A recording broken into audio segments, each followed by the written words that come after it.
Hi, welcome to the Big Dumb Post Show, everybody. We're already planning our coffee orders for the daylight savings change. Yeah, coffee is the only hope that we have. That's a scientific fact. The same day that Starbucks released it's the weirdest spring drinks I've ever seen in my life. Lucky for us, we have ube to get us through daylight savings. Ube is a purple yam. It's all the rage at Trader Joe's. Everything at Trader Joe's is ube. And I thought it was just actually the first time I saw it, it was these little shortbread cookies. And they were purple. And I was like, oh, those look good. And I thought ube was the brand. I didn't know what it was. And now it's a thing. So Starbucks has to shove it in a drink, add some lavender. Why not? Matcha that tastes like dirt. Right. Yum. $17, please. You know what's weird? My kid, the boy, loves matcha. He gets matcha when he goes to Starbucks. Oh, really? Yes. God. A 12-year-old likes dirt.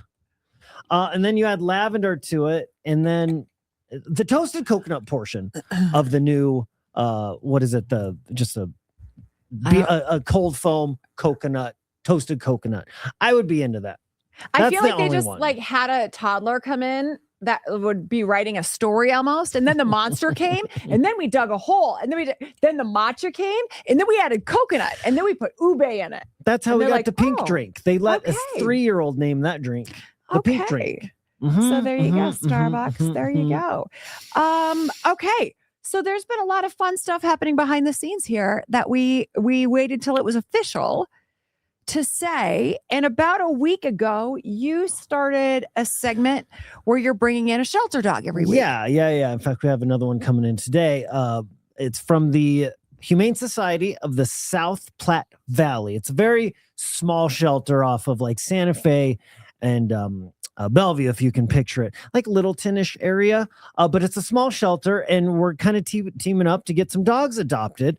And so hopefully this turns into a weekly feature. Well, the first one was a goodest boy ever. Ford came in and was running around meeting everybody, and we got to hear Ford's story a little bit. You can find it online. Go to our socials or kygo.com to see his story. But as we're walking Ford around the hallways, giving him a tour and, meeting some people, he met our boss, he met, everybody kind of in the hallways. Last person he met was your son. And your son. That's the home he's in now. Isn't that great? Ford walked into this radio station. I think, Big Mike, I just sent you a picture of Ford. If we want to show him while we talk about him. Ford walked into this radio station a week ago and had been at the Humane Society for 6 months. I know, kept getting passed over. And the very last person he walked by was my son, who absolutely fell in love. And you had the video as part of your footage of them meeting. And you even say, you're like, oh, his name is Ford and Joey drives a Bronco. I think it's meant to be. And Joey says, I think it is. I think it is. Joey knelt down and they the connection is instant. Yeah. And you can see it on the video. And then as we're walking away and, I left the day, Joe texts me, he's like, hey, who can I talk to about Ford? I really liked Ford. I'm like, well, I'll connect you. And seriously, 5 days later, because he went through the process of registering and applications, this is how this story ends. And isn't it? I don't know who's smiling more in this picture. I know. It's so cool. It's just such a great story and a great meeting, and when you know, and he did. And I absolutely love that dog. We have had so much fun. I've been over there twice now to see him, and he is so perfect. Does he call you grandma? Kid. Shut up. He's so perfect. He's so perfect. And it's just so fun to see your kid experience something like that for the first time. Yeah, he did it all on his own. Going through the whole process. And the beauty of adopting a dog is such a cool thing. And then, you didn't know the second part of that adoption story, but the day Ford was adopted, he'd been at that shelter for 6 months. Papers were signed and Joey was getting ready to get him, was literally getting his collecting his things, stuff. Yeah, his favorite toys. And they sent him with this crate that he had kind of fallen in love with. So they did such a fantastic job. 2 people about Joey's age walked in and said, can we see Ford?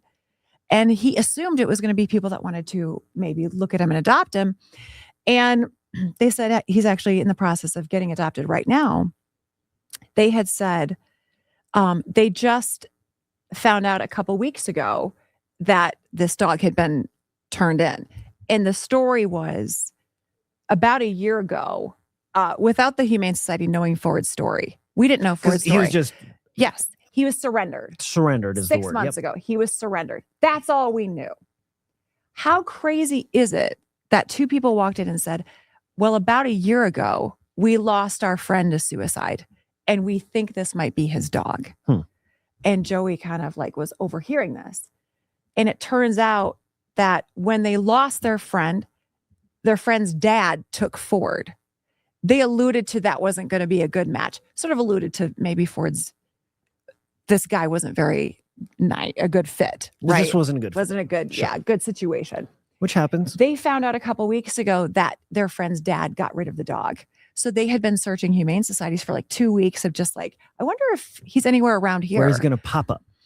From what I understood, they never had any intention of adopting Ford. They just wanted to see he was okay. And they came in the day the dog was getting adopted and they met my son and told him that story. Wow. And what a great dog this was, and how how beautiful it was that like they could see this was like their last connection to their friend, and they saw him get adopted. And I couldn't believe that part of the story was real. I know. That's amazing. If you're looking for like a sign of something, they got that from their friend. Don't you feel like that? That's like, some people don't believe in that, but I was like, that friend could have been like, you got to come see where this dog is going to be. But the okay. odds, I mean, for Joe to walk in on that Tuesday afternoon, and probably took an hour-long process for him to collect the things, sign the paperwork, get all of Ford's stuff.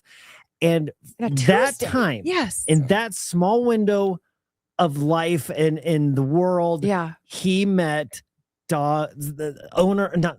He met people that were connected to this dog, and got to kind of give the story, and it's just amazing. They got a little emotional, obviously, seeing it, but we're nothing but like, oh my God, this is so great. You're gonna love this dog. And imagine the closure those people had to be able to see this dog go to a good home. And that's amazing. It's amazing for everybody. I know. It's such a great adoption story. I mean, it's a great adoption story for just a simple part of my son met the dog that he fell in love with. Sure. Dog's got a home after 6 months. And then you add that super random meeting. Man, I'm telling you, it was really meant to be. It was really meant to be. After what now, like a week and a half, what's Ford doing at the house? Like, what's he doing?